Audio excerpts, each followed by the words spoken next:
Pioneer Bengal, বাণিজ্যে বসতে বাঙালি।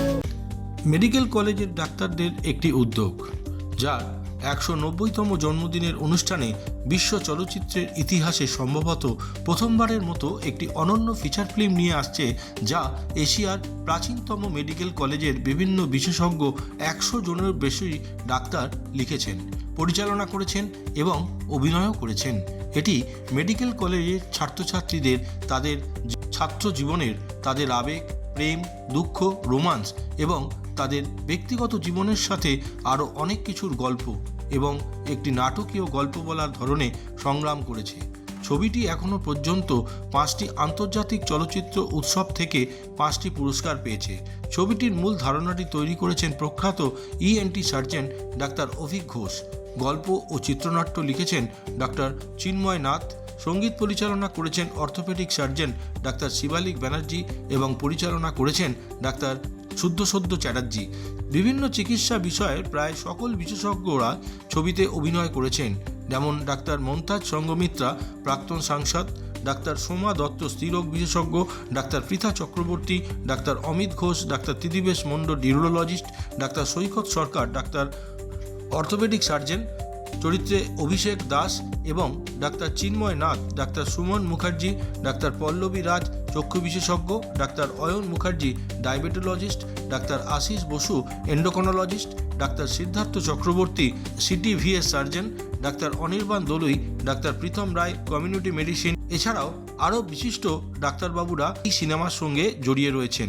অনুষ্ঠান শেষে তারা আমাদের জানালেন, না দেখো, আমরা অনেক সময় অনেক হিরোদের মুভি দেখি বা অনেক ফুটবলারদের মুভি দেখি, কিন্তু ডক্টরদের লাইফস্টাইল নিয়ে মুভি, এটা আমার কাছে একটা অন্য কনসেপ্ট। মানে ওদের যে একটা লাইফ আছে, সারাদিন খাটাখাটনির পরে তারপরে পুরোটাকে তুলে ধরেছে, এটা একটা ভালো দিক, এটা আমি মনে করি। ডক্টরদের নিয়ে একটা মুভি, আমি তো সবাইকে বলবো যারা বাংলা মুভি মানে বাংলা মুভি ভালোবাসে, তারা যেন এসে এটা থিয়েটারে একবার যেন দেখে, তাহলে তারা বুঝতে পারবে যে কতটা ভালো মুভি এটা।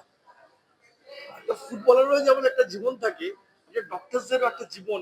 ডক্টরদের লাইফ অনেক টাফ আমি মনে করি, কারণ তারা যেভাবে কাজ করে বা যেভাবে ফাইট করে, এটা আমার মনে হয় যে ডাক্তারদের লাইফ অনেক টাফ। তাদের ফুটবলার কি হয়, আমাদের হেরে গেলে আমাদের বন্ধু বান্ধব অনেক থাকেই, চলো। ডক্টরদের তো কোনো নেই, যখন যে কোনো সময় যে কোনো মুহূর্তে ছোটাছুটি করছে। আমরা ডাক্তারদের ভগবান বলি, সেই জন্য তো সেই ভগবানদের ছবি আজকে আমরা দেখতে আসছি, এটা তো ভালো একটা দিক।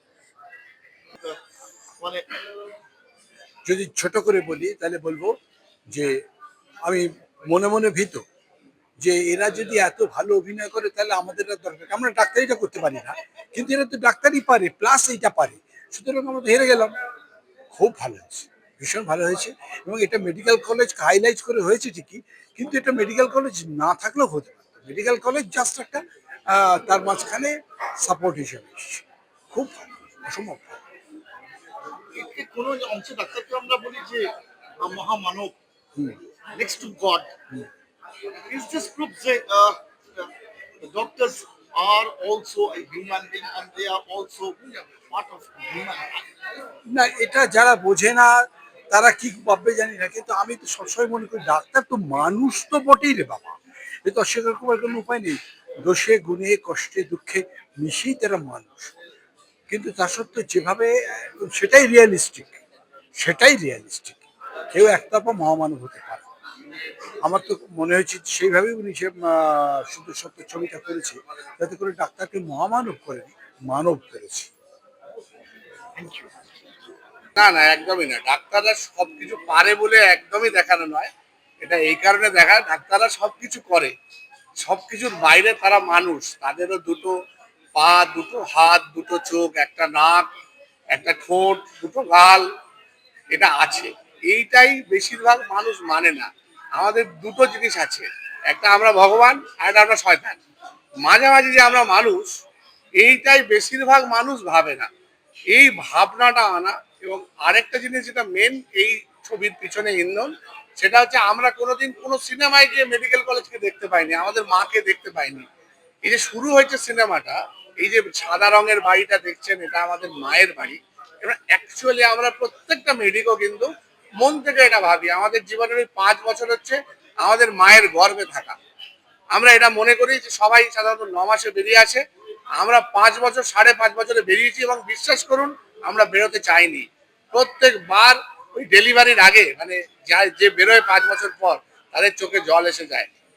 আমরা এতটাই মায়ের গর্ভে ভালো থাকি এবং আনন্দে থাকি। হ্যাঁ, পড়াশোনার চাপ আছে, প্রচুর সমস্যা আছে এবং টিচারদের গালাগালিও যেমন আছে, টিচারদের বুকে জড়িয়ে ধরাও আছে, খেলা আছে, পলিটিক্স আছে, মানে অবশ্যই কলেজ পলিটিক্স। আমাদের কলেজের কোনোদিন পলিটিক্স হওয়া তো আগে বাইরে যেত না। হ্যাঁ, সবকিছুই আছে, কিন্তু এটা আমরা কোনো দেখিনি, কোনো সিনেমায় দেখিনি এর আগে। সে সপ্তপদী বলুন, হ্যাঁ আমরা মেডিকেল কলেজে পড়ি বলে একটা গান হয়েছিল বিশ্বজিৎ বাবুর, একদম সেই ব্ল্যাক অ্যান্ড হোয়াইটের যুগে। পরবর্তীকালে অনেক ছবি হয়েছে, ইভেন হালে ডক্টর জি বলে একটা হিন্দি ছবি হয়েছে, মুন্না ভাই এমবিবিএস হয়েছে। হ্যাঁ, কিন্তু কেউই আমাদের গল্প বলে উঠতে পারেনি। তাই আমরা ঠিক করেছিলাম আমাদের গল্প আমরাই বলবো, শুনবে সবাই। এইটা ছিল আমাদের মেন ট্যাগ লাইন। সেই ট্যাগ লাইনে আমরা আস্তে আস্তে এগিয়ে গেছি। যখন ফান্ড পেয়েছি একটু শুটিং করেছি, যখন ফান্ড পেয়েছি একটু ডাবিং করেছি, যখন ফান্ড নেই বসে থেকেছি। এইভাবে ক্রাউড ফান্ডিং করে করে করে করে টাকা তুলে তুলে তুলে তুলে আমরা ছবিটা করেছি এবং এতে কোনো স্টার কাস্ট নেই, সবাই শুধুমাত্র ডাক্তার। এবং একটা সুবিধা যেটা হয়েছে আমাদের, সেটা হচ্ছে প্রত্যেকে নিজেদের রোলে অভিনয় করেছে।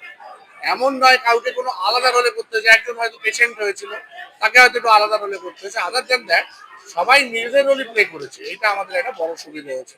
আর গান আমাদের একটা বিরাট বড় প্লাস পয়েন্ট। শিবালিক ইউকে থেকে যে গানগুলো বানিয়ে দিয়েছে এবং এত সুন্দর গলা, আমি আনবায়াসড হয়ে বলছি যে শিবালিকের মতো ভালো গান আমি নিজে বহুদিন শুনিনি এই গানগুলো। এবং এই গানগুলো পেয়ে আমি ওই জায়গাগুলো তৈরি করেছি, কারণ এই গানগুলো আমার মনে হয় আমার সিনেমার সম্পদ হতে পারে। আর বাকিরা সবাই মিলে সাহায্য করেছে। ডক্টর রবিকের কনসেপ্ট, ডক্টর চিন্ময় নাথের গল্প, এইগুলো নিয়েই আমাদের চলছে।